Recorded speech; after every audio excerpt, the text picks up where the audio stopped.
Որը հիշենք, որ ամեն մարդ ինքն է որոշում եւ ինքն է հասկանում, թե որտեղ է ավարտվում իր սիրո չափաբաժինը, բայց երբեմն մենք ծնողներս չենք կարողանում հասկանանք, թե ինչպես այդ սերը ցույց տանք եւ որ կետերում է, որ սիրելով հանդերձ երբեմն նաեւ դնենք սահմաններ։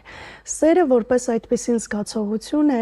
էմոցիա է, որը ենթադրում է կապվածություն, հոգ տանելու ցանկություն սիրո օբյեկտի